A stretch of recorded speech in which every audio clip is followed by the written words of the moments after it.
Imagine selling the most valuable piece of real estate on the planet for a handful of tools, some cloth, and a few iron pots, and not even realizing you'd sold it. That is the story of Manhattan. Not the clean, triumphant version they put in textbooks, where a clever Dutchman outsmarts gullible natives with shiny beads. The real story is stranger, darker, and far more uncomfortable than that. It involves a fashion trend that killed millions of animals, a corporation more powerful than most governments, a sea captain who was set adrift to die by his own crew, and a transaction so ambiguous that lawyers are still arguing about it in court 400 years later. At the center of it all is a two-sentence letter written in 1626. 2 sentences that became the birth certificate of a city worth more than the entire GDP of Canada. 2 sentences that may describe the greatest real estate deal in human history, or one of the greatest acts of cultural theft ever committed.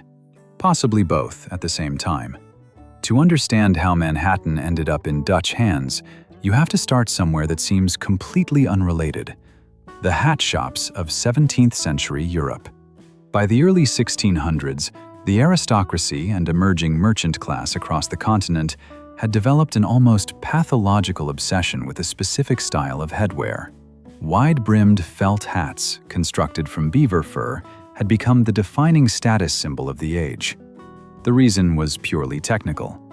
Beaver hair, unlike most animal fur, has microscopic barbs along each strand that cause the fibers to lock together when compressed and heated. The resulting felt was waterproof, durable, held its shape in rain and wind, and could be molded into elaborate forms. No other material came close. A good beaver felt hat lasted for decades. It could be reblocked, reshaped, and resold. It was, by the standards of the time, an investment. The problem was supply. European beavers had been hunted to near extinction over the previous 2 centuries. Scandinavia was stripped bare. Russia was running low. The Baltic states were tapped out. As the animal disappeared from the old continent, prices for pelts skyrocketed to levels that made the trade almost incomprehensibly profitable. Merchants across Holland, England, and France were desperate. They needed a new source, and they needed it urgently. The pressure was so acute that at one point, according to historical records, 10 beaver pelts were sent directly to a European king with a written note begging him to have a hat made from them so that his subjects would follow the fashion and stimulate demand. The kings of Europe were being lobbied by fur traders. That is how serious the situation was. Into this context arrived the reports of Henry Hudson. In 1609, Hudson, an English navigator working for the Dutch East India Company, which should already tell you something about how tangled European commercial relationships were, sailed a ship called the Halve Maan, the Half Moon, westward across the Atlantic. His official mission was to find a northeastern passage to Asia through the Arctic, above Russia. He had tried this twice before for English employers and failed both times, because the Arctic was, predictably, full of ice. This time, somewhere near the coast of Norway, Hudson apparently decided that the instructions he had been given were unreasonable and simply turned the ship around, pointing it west toward North America. He was acting completely outside his orders. The Dutch East India Company had explicitly told him not to deviate from the route. He ignored them entirely. What he found, instead of a passage to Asia, was the river that now bears his name. Sailing up from New York Bay in September 1609, the Half Moon pushed north for several days until the river became too shallow to continue, somewhere near present-day Albany. And along the banks of that river, Hudson's crew saw something that made the failed Arctic mission completely irrelevant. Beavers. Tens of thousands of them. The forests and streams of the Hudson Valley were teeming with the animals that European merchants had been hunting to extinction on the other side of the ocean. Robert Jewett, a sailor aboard the Half Moon, wrote in his journal that the local people came out to the ship in canoes and traded furs for knives and beads, seemingly delighted with the exchange. Hudson returned to Holland with holds full of pelts and a report that set the Amsterdam merchant community on fire. It is worth pausing here to note that Hudson was not the first European to see New York Bay. That honor belongs to Giovanni da Verrazzano, an Italian navigator sailing under the French flag, who entered the harbor in 1524, 85 years before Hudson. Verrazzano named the place Nouvelle Angoulême in honor of his patron, French King Francis I, whose family were the Counts of Angoulême. He described the land, met the local inhabitants, noted the beauty of the harbor, and sailed away. France did nothing with the information. Verrazzano himself was killed a few years later by Caribbean natives during a subsequent voyage. He was largely forgotten for nearly 4 centuries, until 1964, when the bridge connecting Brooklyn to Staten Island was named after him, a posthumous recognition of a discovery that changed nothing at the time, but would eventually reshape the world. Hudson's discovery, by contrast, changed everything almost immediately. Within 2 years of his 1609 voyage, Dutch merchant ships were making the crossing to trade along the Hudson River. Competition between private traders was intense and chaotic. By 1614, a group of merchants from Amsterdam and Hoorn had organized themselves into the New Netherland Company and obtained a 3-year trading monopoly from the Dutch government. They built Fort Nassau near present-day Albany in 1615, the first permanent European structure in the region, and began the systematic exchange of European manufactured goods for beaver pelts with the local indigenous population, primarily the Mohicans in the north and the Lenape in the south. The arrangement suited everyone initially. The indigenous hunters had access to iron tools, kettles, axes, and cloth that dramatically changed their daily lives. The Dutch had access to an apparently inexhaustible supply of soft gold. The numbers are almost obscene in retrospect. In just 7 years, from 1626 to 1632, the Dutch shipped 52,584 beaver pelts back to the Netherlands from their New World operations. In 1626 alone, a single shipment recorded 7,246 pelts. By 1636, annual exports had more than doubled to over 16,000 pelts, with the price per pelt rising simultaneously from roughly 5.77 to 8.21 guilders. Entire industrial supply chains in Amsterdam and other Dutch cities were restructured to accommodate the beaver trade. Hat makers, felt processors, dyers, and merchants all became dependent on the continuous flow of pelts across the Atlantic. The Hudson River Valley had effectively become a factory, with indigenous hunters serving as the labor force and Dutch merchants as the management. But this kind of operation could not be run by a loose collection of competing private merchants. It needed organization, capital, military capacity, and legal authority. In 1621, the Dutch government chartered the West India Company, the West-Indische Compagnie, universally abbreviated as the WIC, as a quasi-governmental corporation with sweeping powers across the Atlantic world. The WIC was given a monopoly on all Dutch trade and colonization from the eastern coast of North America to the western coast of Africa. It could wage war, sign treaties, govern territories, maintain its own armed forces, and administer civil and criminal justice. In practical terms, it was a state within a state, or more precisely, a commercial enterprise with the legal powers of a state. This was not unusual for the era. The Dutch East India Company operated the same way in Asia. Corporate sovereignty was simply how 17th-century European expansion worked. The WIC's goals in New Netherland were, from the beginning, overwhelmingly commercial. Unlike the Puritan settlers who arrived in New England during the same period, driven by religious conviction and a desire to build a godly society, the Dutch colonists in New Netherland were there primarily to make money. The WIC was not interested in converting anyone, civilizing anyone, or establishing a model Christian commonwealth.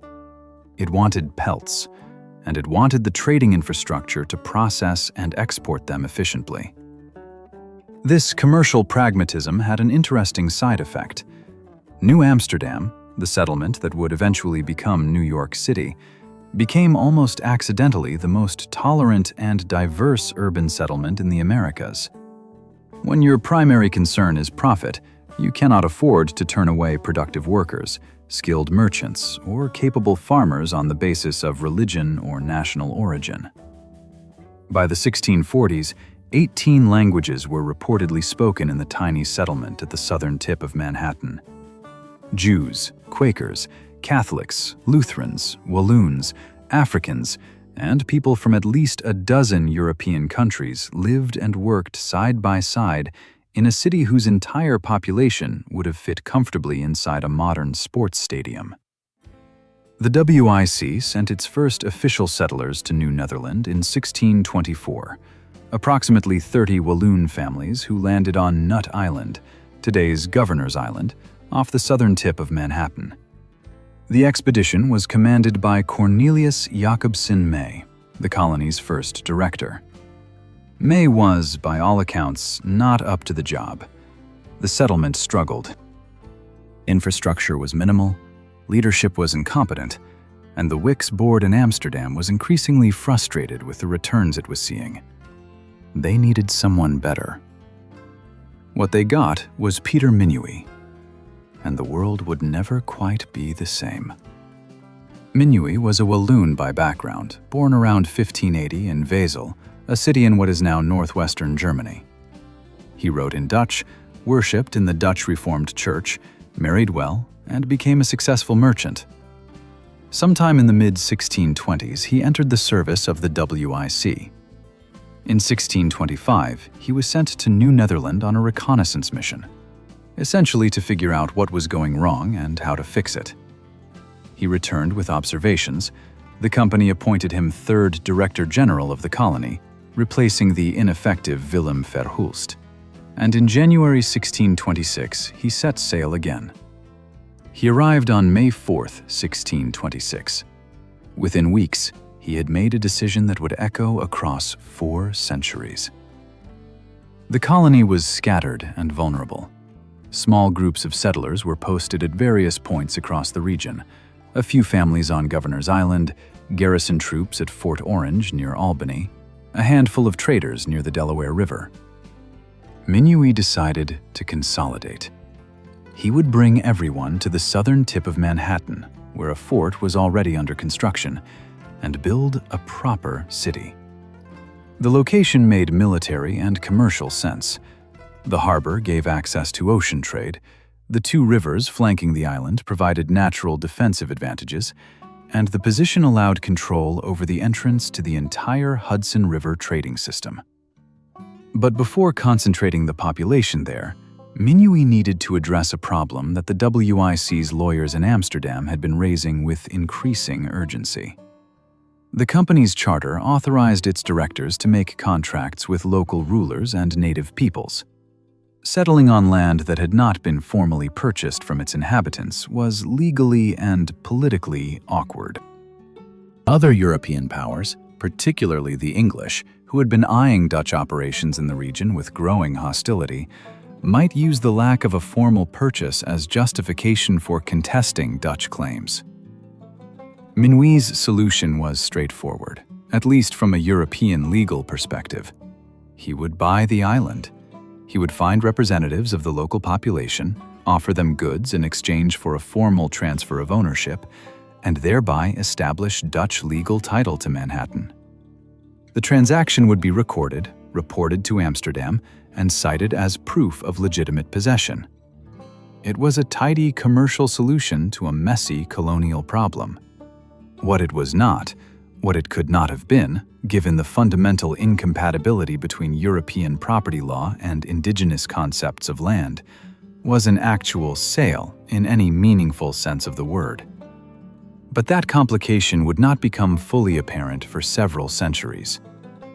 In the summer of 1626, Minuit organized his meeting, exchanged his goods, and sent a letter to Amsterdam announcing the success of the operation.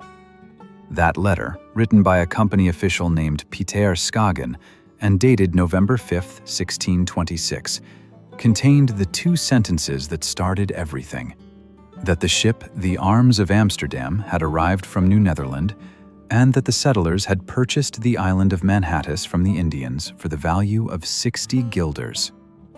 Two sentences, no date of the transaction, no names of the indigenous parties, no description of the goods exchanged, no copy of any deed, just a casual notation in a business report, the way you might mention in a company memo that the office had acquired a new piece of equipment. The birth certificate of New York City is a footnote in a shipping update. The Lenape people who lived on and around Manhattan at the time of this transaction had been there for approximately 10,000 years. Archaeological evidence places their ancestors in the region around 8000 BCE. They were part of the broader Algonquian linguistic and cultural family, organized into semi-nomadic groups that moved between summer and winter territories, fishing the coastal waters and rivers, hunting deer and other game in the forests, and cultivating crops including corn, beans, and squash. Their population in the greater New York region before European contact is estimated at around 15,000 people spread across 80 settlements. They called Manhattan Mannahatta, a name meaning approximately Island of Many Hills, referring to the dramatic topography that would later be entirely flattened by European development. They had lived on these hills, fished these shores, and buried their dead on this land for longer than recorded European history stretches back. What they had never done, and what their entire cultural framework made essentially impossible, was consider the land something that could be owned by an individual or permanently sold to another party. The concept of land ownership, as Europeans understood it in the 17th century, was built on centuries of Roman law, feudal tradition, and commercial practice. Land was property. Property could be bought, sold, inherited, mortgaged, and litigated over. A deed was a legal instrument that transferred permanent, exclusive rights from one party to another. When you sold land under European law, you were done with it. It was gone. You could not come back and use it later. You had no further claim. The transaction was final, documented, witnessed, and enforceable in court. This entire conceptual structure, property as a commodity, sale as permanent transfer, ownership as exclusion, was completely alien to the Lenape and to virtually every other indigenous nation in North America. For the Lenape, the relationship between people and land operated on fundamentally different principles. Land was not a resource to be owned, but a space to be inhabited and stewarded.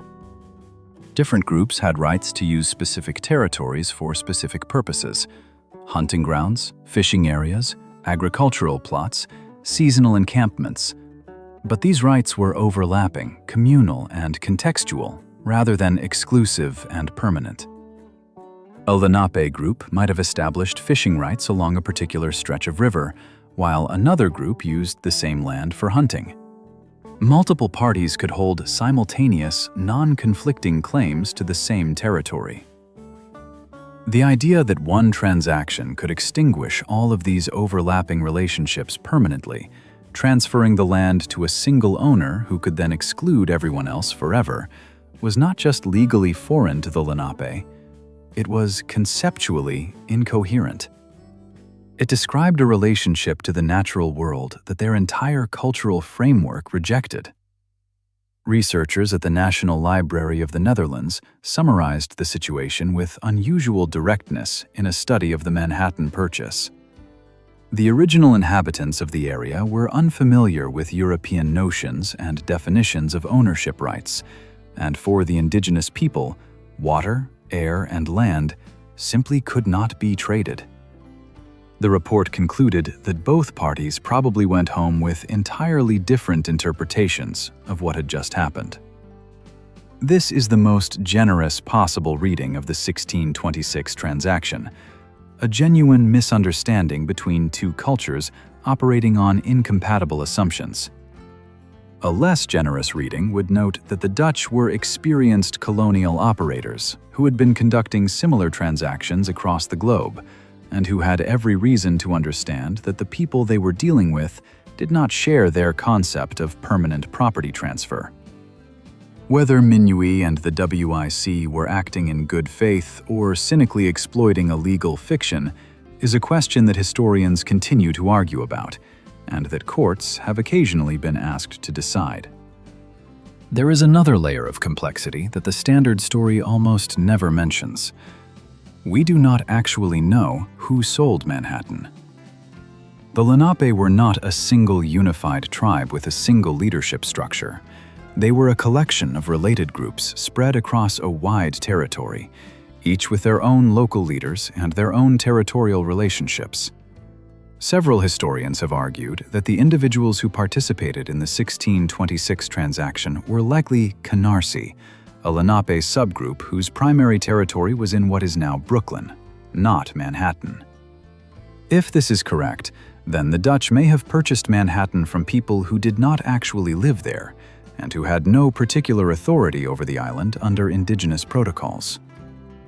The Wek-Kwesgiek, who genuinely inhabited the northern parts of Manhattan, appear to have been completely uninvolved in the transaction.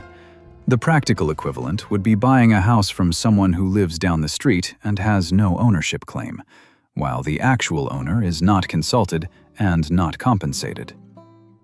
There is also the question of gender. Lenape society was matrilineal, meaning that family identity, inheritance, and social organization passed through the female line. Crucially, decisions about land and agriculture, the domains most directly relevant to any land transaction, were made by women, not men.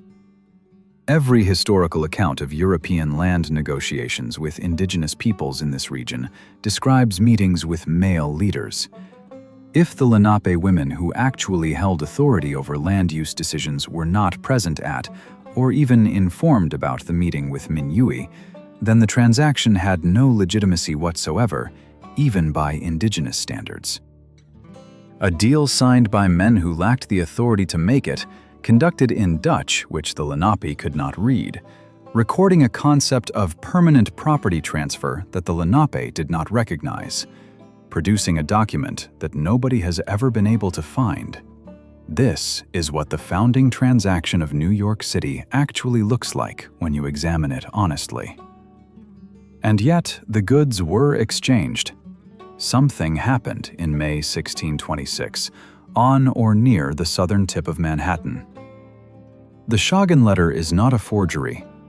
Peter Stuyvesant, who governed New Amsterdam for almost 2 decades and was in a position to know the colony's early history intimately, wrote in documents from around 1649 that the early colonists had made numerous such purchases, including Manhattan and Staten Island. The scholarly consensus is that a transaction of some kind occurred, almost certainly organized by Minuit, and most likely in mid-May of 1626. What the transaction meant to each party is another matter entirely. What we know about the goods exchanged comes almost entirely from a different document, the deed for the purchase of Staten Island, also in 1630, which Minuit was also involved in negotiating. That deed has survived, and it lists the items transferred to the indigenous sellers: duffel cloth, iron kettles, axe heads, hoes, wampum, drilling awls, Jews' harps, and various other goods. Historians Edwin Burroughs and Mike Wallace, in their monumental history of New York City called Gotham, observed that if similar trade goods were involved in the Manhattan arrangement, then the Dutch were engaged in what could legitimately be called high-end technology transfer. Iron tools were not trinkets. They were transformative technologies in a world where stone and bone tools were the alternative. An iron axe could fell a tree in a fraction of the time a stone axe required. An iron kettle could be placed directly over a fire without cracking, unlike clay pots. Drilling awls made of metal were essential for the production of wampum, the shell bead currency that functioned as money throughout the regional economy and which the Dutch were themselves producing on Long Island by this period. None of this makes the transaction fair by any reasonable standard. Even if you accept that the goods transferred had genuine practical value to the Lenape recipients, the disparity between what was given and what was taken remains staggering. A collection of tools and cloth, however useful, is not equivalent to permanent title to an island of 87 square kilometers at the mouth of one of the most strategically important rivers on the eastern seaboard of North America. The Dutch understood this perfectly. That is why they were so eager to formalize the purchase in the first place. They knew exactly what they were getting. The question of whether the Lenape knew what they were giving is where the history becomes genuinely painful. Now for the most famous number in New York City history: $24. The figure is so deeply embedded in American popular culture that it appears in songs, jokes, novels, and elementary school textbooks as though it were a simple fact. It is not a fact. It is a calculation made by a historian in 1844, more than 2 centuries after the event, using methods that any modern economist would reject as methodologically incoherent. Here is how it happened. In the 1840s, a scholar named John Romaine Broadhead was working his way through Dutch archives in the Netherlands, searching for documents relevant to New York's colonial history. He found the Schagen letter. He saw the figure of 60 guilders, and he converted it into contemporary American dollars, arriving at a figure of $24. He published this conversion in his historical writings, describing the transaction as Native Americans receiving the trifling sum of 60 guilders, or $24, for a splendid tract of land. The phrasing was irresistible. Newspapers picked it up. Historians quoted it. Teachers taught it. The problem is that converting the purchasing power of a 17th century Dutch currency into 19th century American dollars, and then treating that conversion as still accurate in the 21st century, is not historical analysis. It is essentially meaningless. By 2006, according to calculations by the Institute for Social History in Amsterdam, 60 guilders in 1626 were worth approximately $1,000 to $1,100 in contemporary terms. That is a very different number from $24, though it remains an absurdly small amount for a transaction of this significance. Other economists, working with different methodologies and different base years, have produced estimates ranging from a few $100s to $15,000. The honest answer is that the modern dollar equivalent of 60 guilders in 1626 is genuinely uncertain, and probably not very meaningful regardless of the answer, because the transaction was not conducted in cash, and the items actually transferred cannot be precisely valued in any currency. What the $24 figure accomplished, however, was profound and lasting. It transformed a complex, ambiguous, deeply contested colonial transaction into a simple punchline. Indians sold Manhattan for $24. The number made it funny. It made the native participants look foolish. It made the Dutch look clever. It stripped away all of the cultural complexity, all of the incompatible legal frameworks, all of the power asymmetry, and replaced them with a neat little story about a great bargain. By the end of the 19th century, this story had become one of the foundational myths of American commercial identity, proof that sharp dealing and commercial vision could turn almost nothing into almost everything.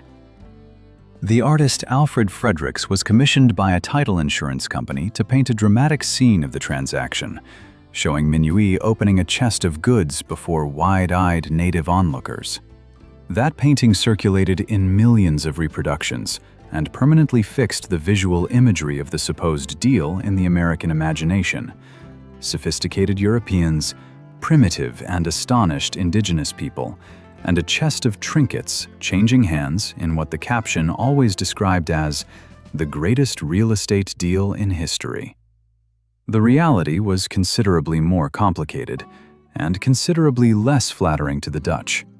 The colony that Minuit established after the Manhattan Purchase, New Amsterdam, centered on the fort at the southern tip of the island, grew slowly and with great difficulty in its early decades.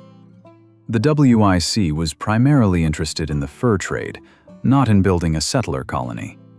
It invested minimally in infrastructure, provided inadequate support to colonists, and ran the settlement with a series of directors who ranged from incompetent to tyrannical.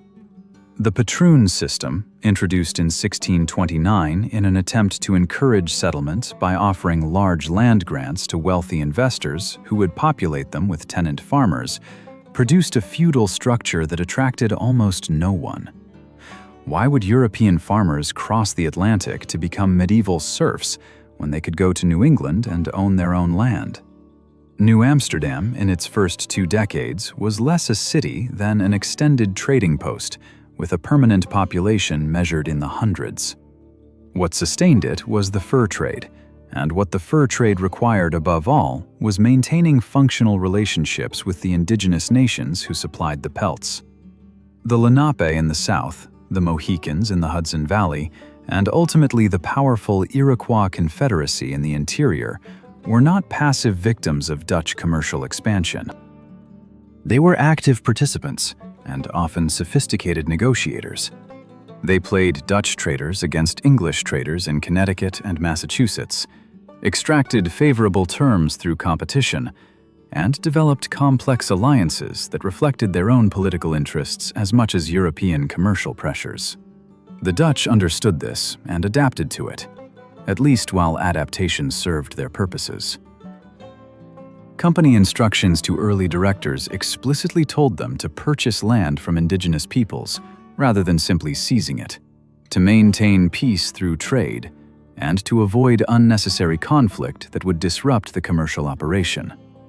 This policy of pragmatic accommodation began breaking down in the 1640s under Director General Willem Kieft, one of the most catastrophically incompetent colonial administrators in North American history. Kieft decided, against the explicit advice of his own council, to impose a tax on the Lenape groups living near New Amsterdam, demanding tribute in wampum or furs in exchange for Dutch military protection that the Lenape had never requested and did not want. When the Lenape refused to pay, Kieft ordered military action. In February 1643, Dutch soldiers attacked Lenape camps at Pavonia, on the New Jersey shore across from Manhattan, and at Corlaer's Hook on Manhattan itself, killing approximately 120 people, including women and children, in what became known as the Slaughter of the Innocents, or Kieft's Massacre. Survivors fled in every direction. The retaliatory raids that followed nearly destroyed New Amsterdam entirely. Farms across the region were burned. Settlers were killed. The entire colony contracted to the area immediately around the fort as outlying settlements became impossible to defend. A group of prominent colonists sent a letter to the WIC in Amsterdam, describing Kieft as a man who had brought the colony to the brink of ruin through criminal recklessness. The WIC, to its credit, eventually recalled him. He drowned on the voyage home when his ship was wrecked off the coast of Wales. The man who replaced Kieft in 1647 became the most famous and most controversial figure in New Amsterdam's history. Peter Stuyvesant arrived with a wooden leg, a furious temper, an iron will, and a deeply held conviction that he had been sent by God and the WIC to bring order to a colony that had descended into chaos. He was not wrong about the chaos, and he was surprisingly effective at addressing it.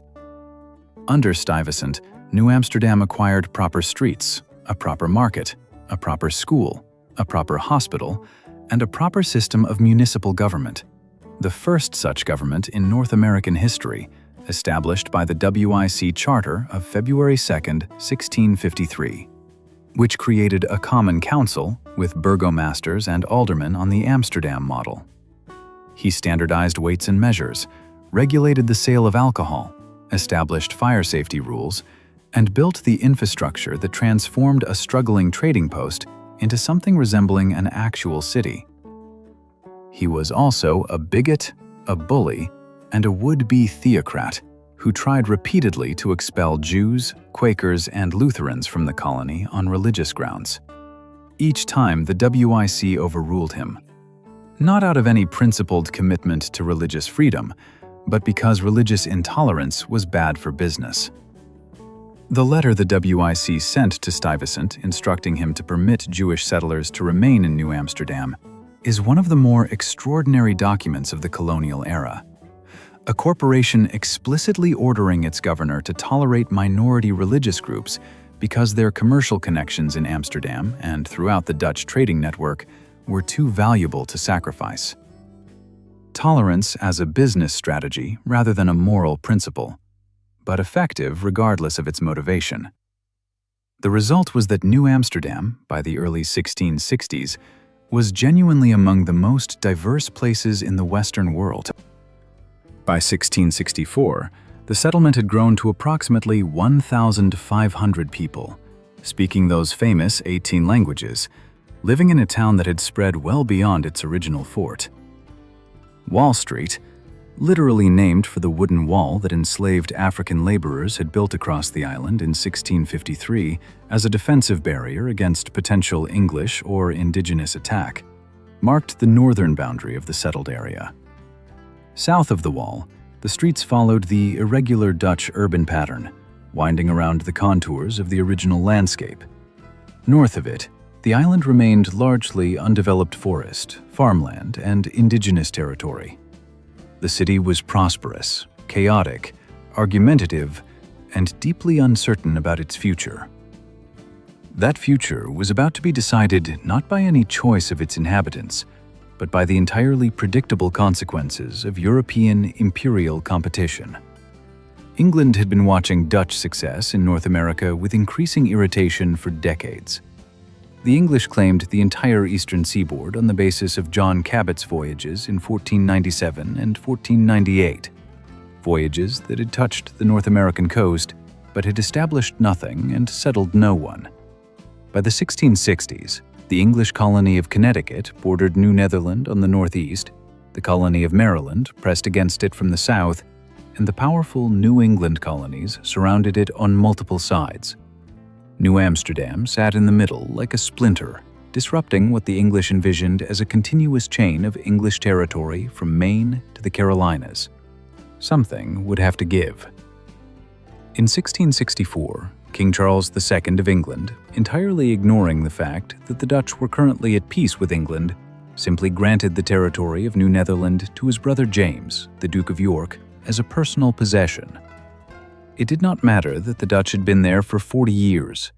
It did not matter that the land had been purchased, however ambiguously, from its indigenous inhabitants.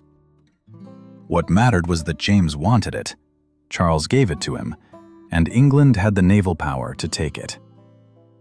In late August 1664, 4 English warships sailed into New Amsterdam's harbor and demanded the colony's immediate surrender. Stuyvesant wanted to fight. He climbed to the top of the fort and reportedly wept with frustration when his own people refused to support him. His son, 17-year-old Balthazar Stuyvesant, was among the 93 prominent citizens who signed a formal petition demanding that the Director General negotiate rather than resist. The petition described armed resistance as a folly that would not save the smallest portion of their city, their property, or their wives and children from total ruin. The citizens of New Amsterdam had decided, with remarkable clarity and rather touching pragmatism, that they preferred to be English than to be dead. Stuyvesant relented. On September 6, 1664, the Articles of Capitulation were signed. New Amsterdam became New York, named for the Duke of York. New Netherland became the English province of New York. The Dutch flag came down. The English flag went up. The greatest city in the New World had changed hands. And the transaction, remarkably, had been even less violent than the one in 1626. The Dutch did not accept the loss quietly. Within a decade, they were back. In August 1673, during the Third Anglo-Dutch War, a Dutch fleet of 23 ships sailed into New York Harbor and demanded surrender from the English governor, Francis Lovelace, who was conveniently absent. He had gone to Connecticut for a visit and left his deputy in charge. The deputy, Captain John Manning, looked at 23 warships and made the only rational decision available to him. He surrendered immediately and without authorization. The Dutch renamed the city New Orange in honor of William of Orange, the Stadtholder of Holland. New York was Dutch again. The English colonists who had spent 9 years adapting to English rule now had to adapt back. Street names changed, officials changed, the currency changed. The whole elaborate administrative structure that the English had built was dismantled and replaced with Dutch equivalents. It lasted 15 months. In February 1674, the Treaty of Westminster ended the Third Anglo-Dutch War, and the terms included the return of New Orange to England. The Dutch had traded their American city for sugar plantations and processing facilities on the coast of Suriname in South America, a decision that made perfect commercial sense from the WIC's perspective, since Caribbean sugar was generating vastly more revenue per acre than the Hudson Valley fur trade, which was, by that point, declining sharply as the beaver population collapsed. From the perspective of history, it looks like one of the worst deals ever made, though the Dutch at the time had no way of knowing that the scrubby trading post they were returning to the English would eventually become the financial capital of the world. The English got New York back and kept it. The city grew steadily under English rule through the late 17th and early 18th centuries, though not without significant turbulence. In 1689, a German-born merchant named Jacob Leisler seized control of the city during a period of political confusion following England's Glorious Revolution, held it for 2 years in the name of the Protestant succession, and was then arrested, tried for treason, and beheaded when the legitimate English governor finally arrived. In 1712 and again in 1741, slave rebellions, or what white authorities interpreted as slave rebellions, convulsed the city. By the 1740s, approximately 20% of New York's population were enslaved Africans, roughly 2,500 people. After a series of fires in 1741, city authorities became convinced that a conspiracy of enslaved black people and poor white allies was planning to burn the city to the ground. Historians today believe the panic was largely fabricated, driven by fear rather than evidence, but the consequences were horrifyingly real. 13 black men were burned alive at the stake, and another 17 were hanged, along with 4 white people. The bodies were left on public display as warnings. This is the history that the gleaming Manhattan skyline stands on, not just the ambiguous purchase of 1626, but 2 centuries of slave labor, indigenous dispossession, and violence that the city's official mythology has historically preferred to minimize or ignore. The wall that gave Wall Street its name was built by enslaved Africans. The roads that the Dutch laid out in the southern tip of Manhattan followed the paths of a people who were being systematically pushed off the island. The prosperity that made New York the trading capital of colonial America was built on cotton picked by enslaved people in the southern states, processed in English mills, and shipped through New York's harbor in a commercial circuit that enriched the city's merchants while sustaining one of the most brutal labor systems in human history. The Lenape, meanwhile, had been moving steadily westward under the combined pressure of disease, land sales, and direct violence. The pattern was consistent and brutal throughout the colonial period. Initial contact brought trade and a degree of mutual accommodation. Then European settlement expanded, pushing into indigenous hunting grounds and agricultural territories. Conflicts erupted. Treaties were signed, almost always under duress, almost always violated by the European side within years or decades. More land was ceded. More people died. The population that had numbered 15,000 in the greater New York region before European contact had been reduced to roughly 200 by 1700. A collapse of more than 98% in less than a century. Some were killed directly in colonial violence. Far more died from smallpox, measles, typhus, and other diseases against which they had no immunity, and to which European settlers had developed partial resistance through centuries of exposure.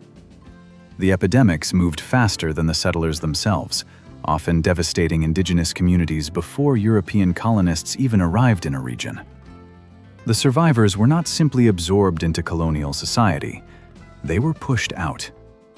By the middle of the 18th century, the Lenape who remained in the New York area had been concentrated onto ever smaller reservations, and then pushed west into Pennsylvania, then Ohio, then Indiana, then Kansas, then finally Oklahoma, where the descendants of Manhattan's original inhabitants live today.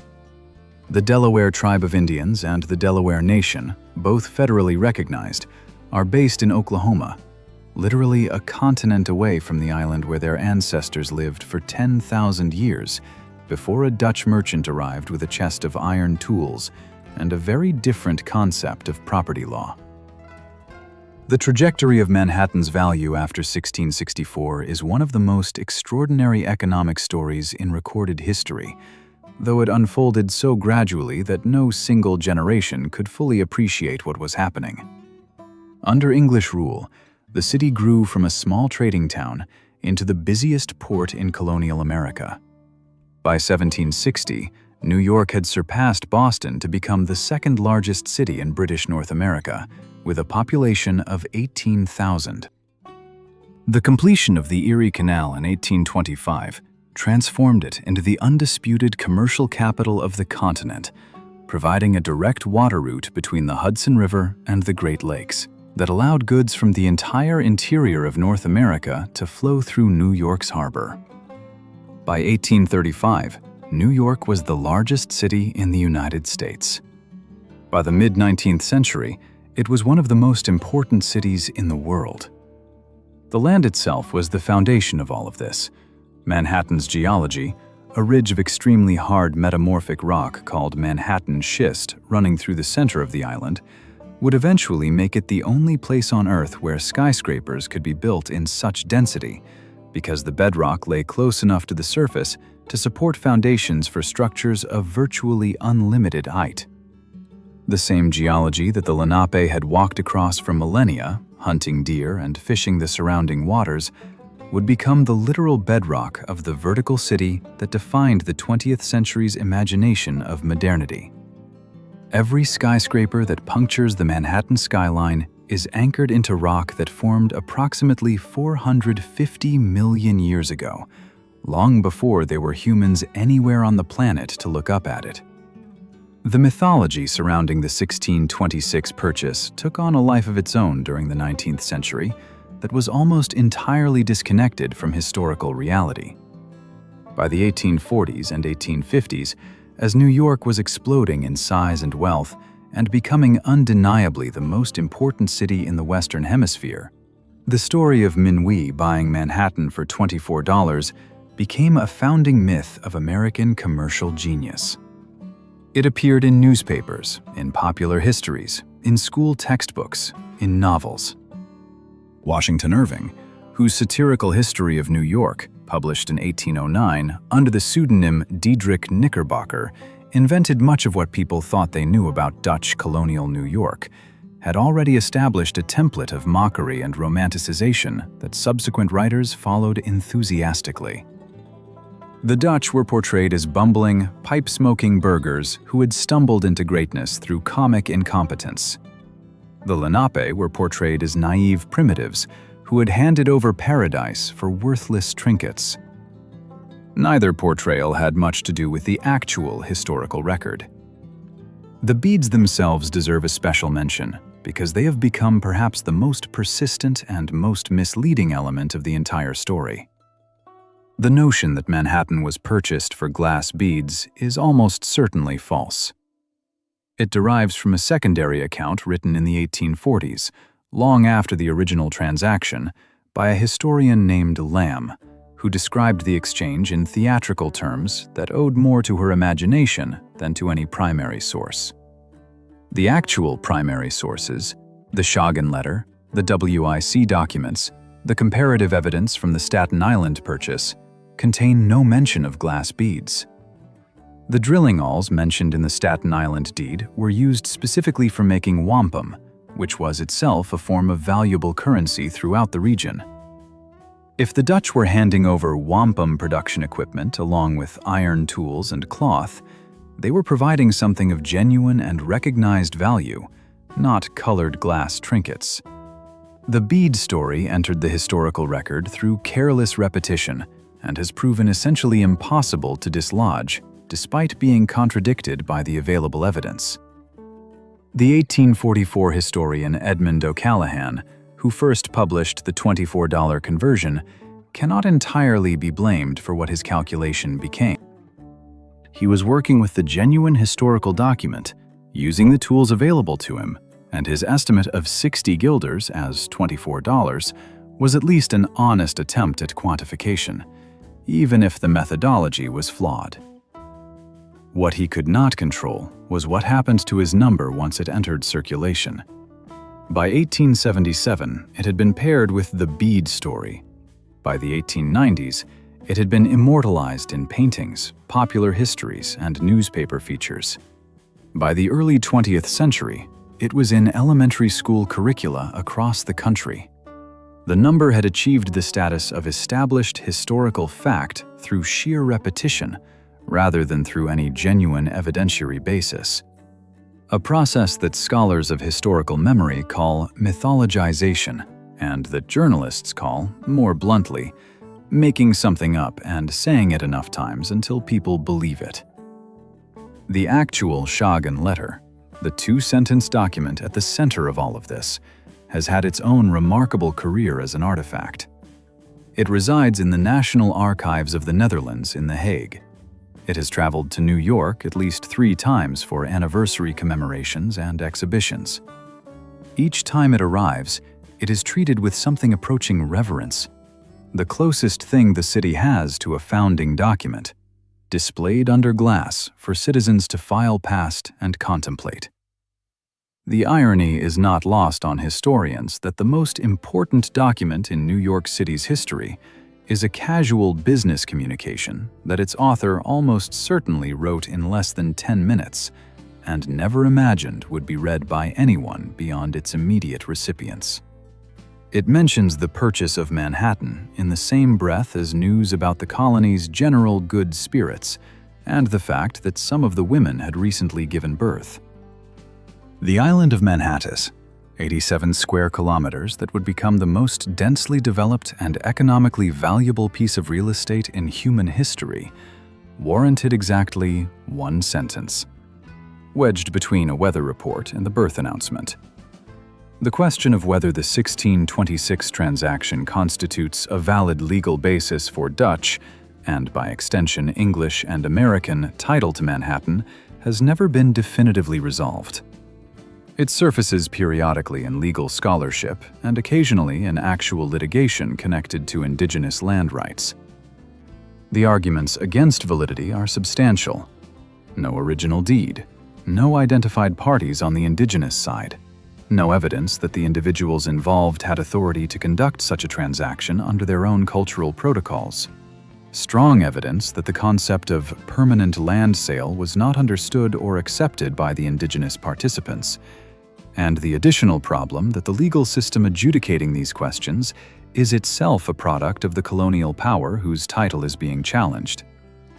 Courts have consistently declined to rule in ways that would genuinely unsettle colonial land titles, for reasons that are more political than legal. But the questions themselves remain open in ways that scholars of property law find genuinely interesting. Peter Minuit himself deserves one more moment of attention, because his subsequent career adds a layer of irony to the Manhattan story that seems almost too neat to be true. He was recalled from New Netherland in 1631, apparently because he had been granting excessive privileges to the patroons, the wealthy landholders whose large estates dominated the Hudson Valley, at the expense of the WIC's commercial interests. He spent a few years in Europe, fell out permanently with the Dutch, and eventually entered the service of Sweden. In 1638, he led an expedition to the Delaware River Valley under Swedish auspices, where he purchased land from the local indigenous people and established New Sweden, the first Swedish colony in North America. He conducted the land purchase using exactly the same methods he had used in Manhattan 12 years earlier: goods exchanged, documents signed, Dutch-style legal formalities applied to a transaction whose meaning the indigenous participants understood in entirely different terms. A few months after founding New Sweden, he sailed to the Caribbean on a trading mission and was caught in a hurricane. He was never seen again. The man who purchased Manhattan died at sea before he could see what his purchase would eventually become, which is perhaps fitting, since no one at the time had any idea either. The beaver population of the Hudson Valley, meanwhile, followed a trajectory that illustrates with brutal clarity what unregulated commercial exploitation looks like when it operates without any concept of sustainability. From an estimated pre-contact population of between 60 million and 400 million beavers across North America, the animals were hunted toward extinction with systematic efficiency. By the 1640s, beavers had essentially disappeared from the Hudson Valley, driven out within 20 years of the Dutch establishing permanent settlements. The Iroquois, whose military and commercial alliance with the Dutch had made them the dominant indigenous power in the region, were forced to expand their hunting territories westward and northward to maintain the pelt supply, triggering the Beaver Wars, a series of conflicts lasting more than 70 years that devastated indigenous nations across a vast area, from the Great Lakes to the Ohio Valley. Entire peoples were displaced, absorbed, or destroyed. The appetite of European hat fashions had consequences that reached thousands of miles from the nearest milliner's shop. By the beaver trade had declined to insignificance in the late 17th century, New York was already diversifying. Commerce, finance, manufacturing, and eventually industry replaced fur as the economic engine. The harbor remained central. Everything flowed through New York because the geography made it inevitable. The Erie Canal made it permanent. The railroads that followed made it unchallengeable. By the mid-19th century, the southern tip of Manhattan, where Minuit had conducted his ambiguous transaction, had become the financial center of the most economically dynamic nation on Earth. The streets still followed, in their chaotic Lower Manhattan pattern, the rough outlines of the original Dutch town plan. The street names preserved Dutch memory: the Bowery, from the Dutch Bouwerie, meaning farm; Broadway, from the Dutch Breedeweg, meaning Broadway; Wall Street, from the wall that no longer existed. The language changed, the inhabitants changed, the economy transformed beyond recognition. But the bones of the Dutch city remained visible to anyone who looked carefully at the street grid of Lower Manhattan and wondered why it was so different from the orderly numbered blocks to the north.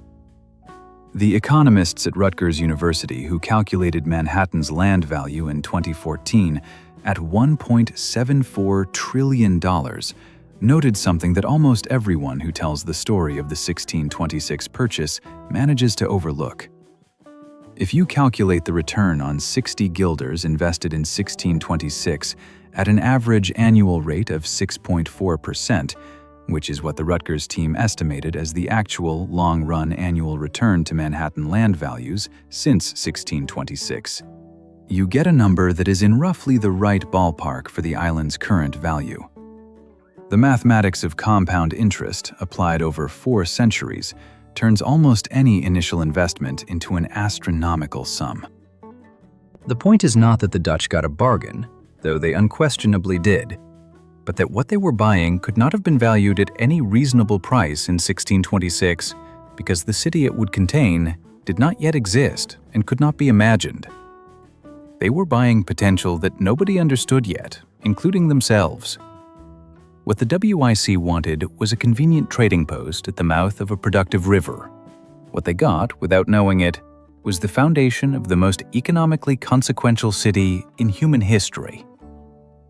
The Lenape word for Manhattan, Mannahatta, island of many hills, describes a landscape that no longer exists in any recognizable form. The hills have been leveled, the streams buried underground, the forests replaced with concrete and glass and steel. The oyster beds that once made the harbor one of the most productive fisheries in the world are gone, poisoned by centuries of industrial runoff.